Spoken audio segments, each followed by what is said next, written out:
से ज्यादा पिंक वर्दी में जवान, 100 ब्लैक कैट कमांडो, ये है साकार विश्व हरि बाबा भोले की सुरक्षा व्यवस्था देखने वाली आर्मी। प्रॉपर फिजिकल ट्रेनिंग, कार्यक्रम स्थल पर 3 लेयर सिक्योरिटी सिस्टम से ये आर्मी बाबा की सुरक्षा करती है। खास बात है कि कमांडर इन चीफ बाबा खुद है। वहीं ब्लैक कमांडो की एक महिला विंग भी है, ये बाबा को हर समय घेरे रहती है। बाबा की प्राइवेट आर्मी इतनी ताकतवर है कि पुलिस को भी कार्यक्रम स्थल के अंदर नहीं आने देती, या यूं कहें कि इन्हें देखकर पुलिस भी अंदर नहीं जाती। हाथरस में हुए भगदड़ कांड में भी कुछ ऐसा ही हुआ। यहाँ भी बाबा की आर्मी ने प्रशासन को अंदर नहीं जाने दिया। पिंक आर्मी को ट्रेनिंग के नाम पर क्राउड मैनेजमेंट और ट्रैफिक की ट्रेनिंग दी जाती है। ब्लैक कैट कमांडो को सुरक्षा करने की ट्रेनिंग दी जाती है। ये ट्रेनिंग रिटायर्ड सेना और पुलिस के जवान देते हैं जो बाबा के अनुयायी हैं। पिंक आर्मी को कोई सैलरी नहीं दी जाती, ये बाबा के कट्टर अनुयायी होते हैं। ज्यादातर ड्रेस खुद के पैसे से बनवाते हैं और बाबा के कासगंज आश्रम के बाहर ड्यूटी पर लगे पिंक आर्मी के सदस्य राम अवतार ने बताया कि वे खेतीबाड़ी करते हैं, यहाँ पर ड्यूटी लगती है। जब उनसे पूछा गया कि ड्रेस और बेल्ट किसने दी है, इस पर उन्होंने कहा कि खुद से बनवाया है। बाबा ने इस आश्रम को ट्रस्ट के नाम पर दिया है। वो काफी समय से यहाँ नहीं आए। सत्संग से पहले बाकायदा रजिस्टर में सबके नाम चढ़ाए जाते हैं, फिर इनकी ड्यूटी निर्धारित की जाती है। पुलिस की तरह पॉइंट डिसाइड कर तैनात की जाती है। इनका काम ट्रैफिक व्यवस्था बनाना और क्राउड मैनेजमेंट संभालना है। इनमें से 50 से 100 की तादाद में लोग आश्रमों में रहते हैं। बाबा का सत्संग तय होते ही 2 दिन पहले पहुंच जाते हैं और वहां की व्यवस्था संभालते हैं। ब्लैक कमांडो की मेन ड्यूटी भोले बाबा की सुरक्षा ही रहती है। बाबा की आर्मी में उनके अनुयायियों को ही शामिल किया जाता है। फोर्स में 18 से 40 साल के युवक ज्यादा होते हैं। इन्हें ड्रेस दी जाती है जिसके साथ में सीटी और डंडा होता है। लग्जरी जिंदगी जीने वाले भोले बाबा की सुरक्षा में एक भी पुलिसकर्मी नहीं रहता। सुरक्षा व्यवस्था इनकी प्राइवेट आर्मी देखती है। ये सुरक्षा किसी वीवीआईपी से कम नहीं होती। सबसे भारी सुरक्षा पिंक आर्मी करती है।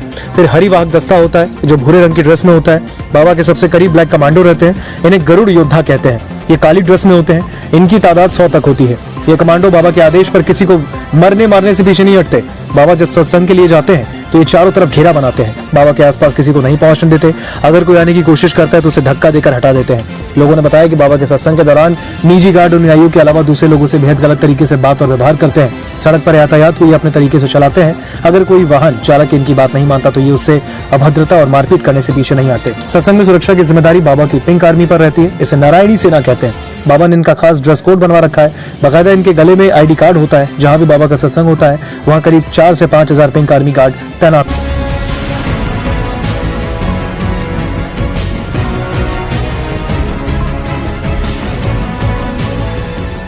हाथरस भगदड़ हादसे पर हर दिन नया अपडेट सामने आ रहा है। अब पता चला है कि मुख्य आरोपी देव प्रकाश मधुकर, जिस पर 1 लाख रुपए का इनाम रखा गया था, उसे शुक्रवार को गिरफ्तार कर लिया गया है।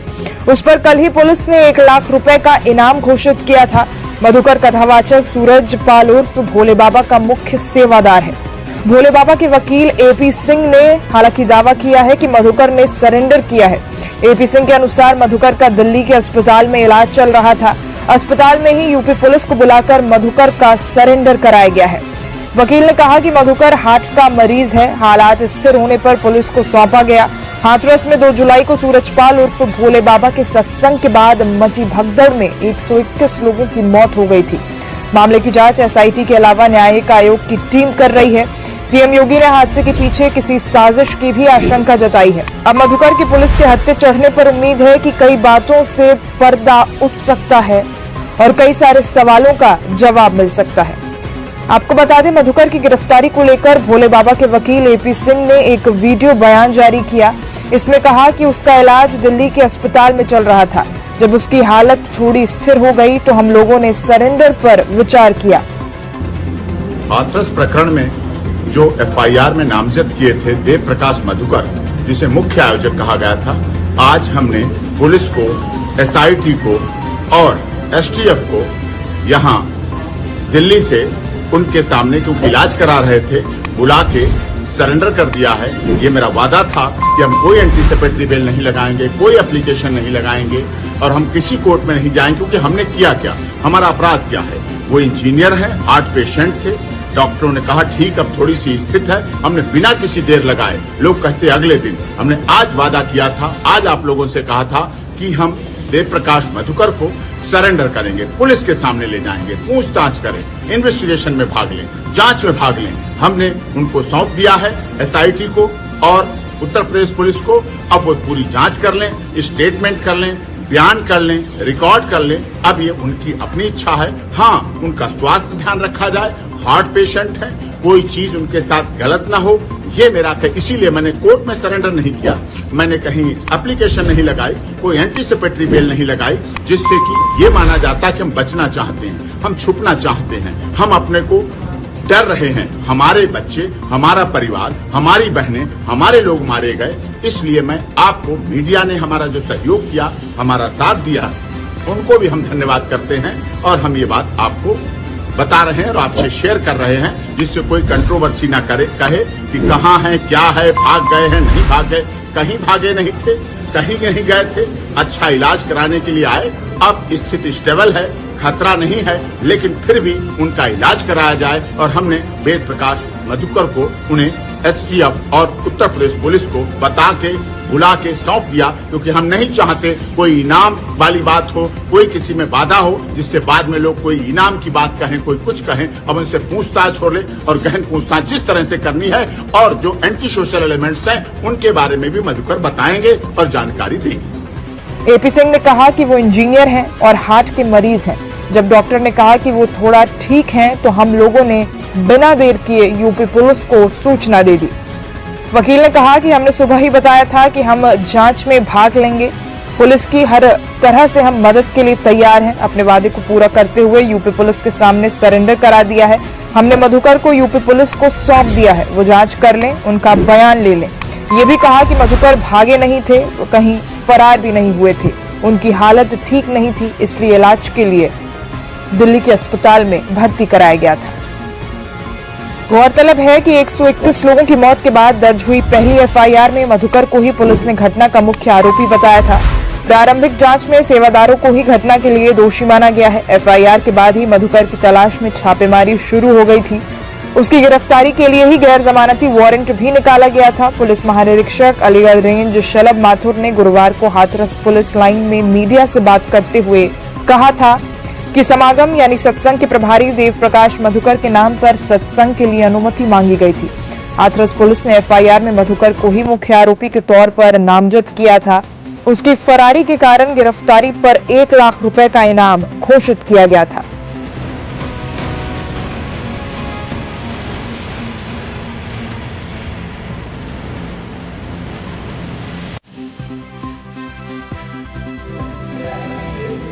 चालू करें। जनपद हाथरस के थाना सिकंदराबाद क्षेत्र के गांव फुलरई मुगलगढ़ी में घटित दुर्भाग्यपूर्ण घटना में वांछित मुख्य आयोजक 1 लाख का इनामिया मुख्य आरोपी देव प्रकाश मधुकर को व 2 अन्य अभियुक्तों राम प्रकाश शाक्य व संजू यादव को गिरफ्तार कर लिया गया है। जनपद हाथरस के थाना सिकंदराबाद में गांव फुलरई मुगलगढ़ी में दिनांक 2/7/2024 को एक अत्यंत दुखद एवं दुर्भाग्यपूर्ण घटना घटित हुई थी, जिसमें भोले बाबा के सत्संग कार्यक्रम के उपरांत भगदड़ मचने के बाद 121 लोगों की मृत्यु हो गई थी। घटना के संदर्भ में दिनांक 2/7/2024 को थाना सिकंदराबाद पर मुख्य आयोजक देव प्रकाश मधुकर व अन्य व्यक्तियों के विरुद्ध भारतीय न्याय संहिता की धारा 105, 110, 126 सब क्लॉज 2, 223, 238 में अभियोग पंजीकृत किया गया था। घटना की विवेचना पुलिस उपाधीक्षक स्तर के अधिकारी को स्थानांतरित करते हुए पूर्व में 6 अभियुक्तों को गिरफ्तार किया जा चुका है। इस घटना के मुख्य आरोपी देव प्रकाश मधुकर की गिरफ्तारी हेतु तमाम प्रयास विफल होने के पश्चात अपर पुलिस महानिदेशक आगरा द्वारा दिनांक 4/7/2024 को 1 लाख रुपए का इनाम घोषित किया गया था। उक्त अभियुक्त देव प्रकाश मधुकर को हाथरस की जनपदीय एसओजी द्वारा कल दिनांक 5/7/2024 को देर शाम नजफगढ़ दिल्ली से गिरफ्तार कर लिया गया है तथा थाना सिकंदराबाद पुलिस द्वारा आज दिनांक 6/7/2024 को अभियुक्त राम प्रकाश शाक्य को कैलाश कैलोरा चौराहा से तथा अभियुक्त संजू यादव को गोपालपुर कचौरी सिकंदराबाद से गिरफ्तार कर लिया गया है। प्रारंभिक पूछताछ पर अभियुक्त देव प्रकाश मधुकर द्वारा अवगत कराया गया है कि वह जनपद एटा में वर्ष 2010 से मनरेगा में जूनियर इंजीनियर के पद पे संविदा पर कार्यरत है। वह इस संगठन से वर्षों से जुड़ा हुआ है और इस संगठन के कार्यक्रम आयोजित कराना तथा संगठन के लिए फंड इकट्ठा करने का काम करता है। वह दिनांक 2/7/2024 को ग्राम फुलरई में आयोजित सत्संग के कार्यक्रम का मुख्य आयोजक था तथा इस कार्यक्रम की अनुमति इन्होंने ही दी थी। इस प्रकार अभियुक्त देव प्रकाश मधुकर को इस घटना के बारे में दो भूमिकाएं इनकी सामने आ रही हैं। पहली भूमिका मुख्य आयोजक के रूप में और दूसरी भूमिका फंड रेजर के रूप में। उक्त भूमिका उक्त अभियुक्त तथा इसके निर्देशन में कार्य कर रहे सेवादार एवं समिति के बंदी की सत्संग के पंडाल के आसपास बैरिकेडिंग, प्रवेश द्वार, निकास द्वार, बैठने की व्यवस्था, पार्किंग में अन्य सुविधाओं की संपूर्ण जिम्मेदारी थी। अभियुक्त देव प्रकाश एवं अन्य सेवादारों द्वारा पुलिस प्रशासन को कार्यक्रम स्थल के अंदर किसी भी तरीके के हस्तक्षेप से रोका जाता था। उक्त कार्यक्रम स्थल पर इनके सेवादार तरह तरह की वेशभूषा में, कमांडोज की ड्रेस में सारी व्यवस्थाएं देखते थे। कार्यक्रम स्थल पर किसी भी व्यक्ति की वीडियोग्राफी अथवा फोटोग्राफी करने से रोका जाता था। इस प्रकार उक्त व्यवस्था को सही तरीके से नहीं किया गया एवं प्रशासन द्वारा निर्गत अनुमति पत्र में वर्णित अनेक शर्तों का उल्लंघन करते हुए यातायात व्यवस्था इत्यादि को प्रभावित किया गया।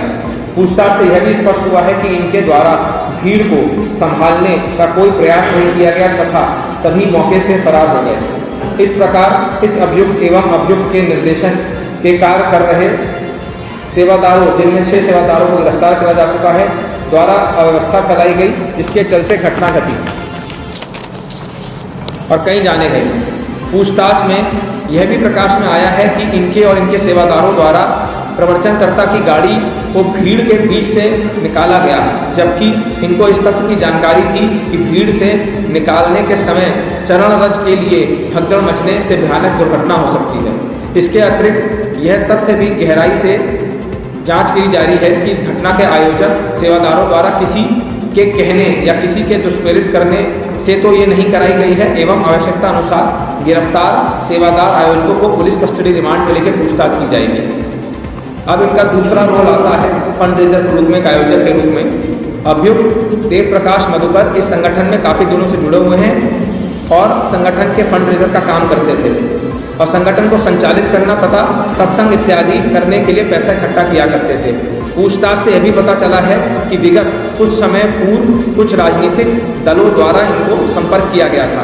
फंड इकट्ठा करने के संबंध में गहराई से जांच की जा रही है कि कहीं किसी तरह के कार्यक्रम में इनके संसाधन कोई राजनीतिक पार्टी के द्वारा पोषित तो नहीं करे जा रहे हैं। अब तक की पूछताछ से ऐसा प्रतीत हो रहा है कि कोई राजनीतिक दल अपने राजनीतिक व निजी स्वार्थ के लिए इनसे जुड़ रहा है। अभियुक्त देव प्रकाश मधुकर से जुड़े समस्त बैंक खाते, चल अचल संपत्ति, मनी ट्रेल इत्यादि की जांच की जा रही है, जिसमें आवश्यकता अनुसार जो भी एजेंसियां हैं उनसे सहयोग दिया जाएगा। सर, इसके बाद से क्या कुछ रिकवरी हुई है? पहला सवाल, राजनीतिक दल कौन से हैं जिनके संपर्क हुए? मधुकर की गिरफ्तारी है। मधुकर की गिरफ्तारी दिल्ली से करी गई है, नजस्कर से करी गई है, कल देर शाम करी गई और हाथरस पुलिस ने करी है। राजनीतिक दल की जिनकी बात करें, किस किस पार्टी ने संपर्क किया? पहला। दूसरा ये कि इसके पास से रिकवरी क्या हुई है और इसके बैंक खाते वगैरह आपने चेक? अभी इनके बैंक खाते वगैरह चेक करे जा रहे हैं और इनकी मनी ट्रेल निकाली जा रही है। उसके बाद जो भी राजनीतिक दल अपने निजी या राजनीतिक कारणों से इनसे जुड़ रहा है, उनके खिलाफ कठोरतम से कठोरतम कार्रवाई की जाएगी।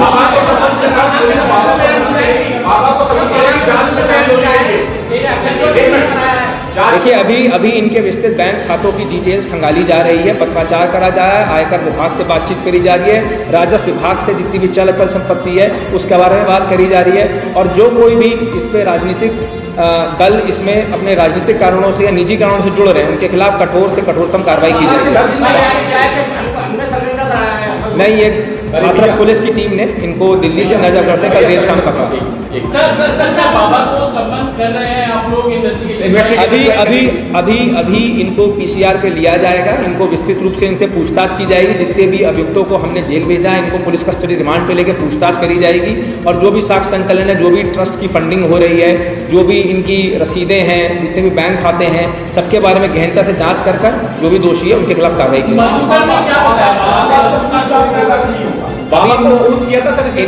इनको पीसीआर पे लेके जो भी आगे ये बताएंगे उसमें आगे कार्रवाई की। सर, जब घटना हुई तो उसके बाद क्या मधुकर ने बाबा को फोन करके 11 मिनट बाद? अभी इसके बारे में इनको पीसीआर लेके तब बातचीत होगी। इनके सीडीआर का खंगाले जा रहे हैं, इनकी जो भी आईपीडीआर है, सीडीआर से उनको खंगाला जा रहा है और उसके बाद जो भी बाबा का भी इनकी लोकेशन ट्रेस कर रही है, हमारी सर्विलेंस टीम लगी हुई है। जो भी इनके कॉल डेटा रिकॉर्ड्स हैं उनको खंगाला जा रहा है, वो वेचना के पार्ट है। सर, एक सवाल और, वकील ये बोलते हैं कि बीमार थे, क्या कुछ मेडिकल निकल? सर, मेडिकल हिस्ट्री निकल के आई है सामने। अभी तक इनको गिरफ्तार करा गया है, इनको कहीं अस्पताल से गिरफ्तार नहीं करा गया, दिल्ली में इनको नजरगढ़ से रास्ते से गिरफ्तार करा गया है और हाथरस पुलिस की एसओजी टीम नहीं गिरफ्तार करा। सर 2 मिनट दे दीजिएगा सर।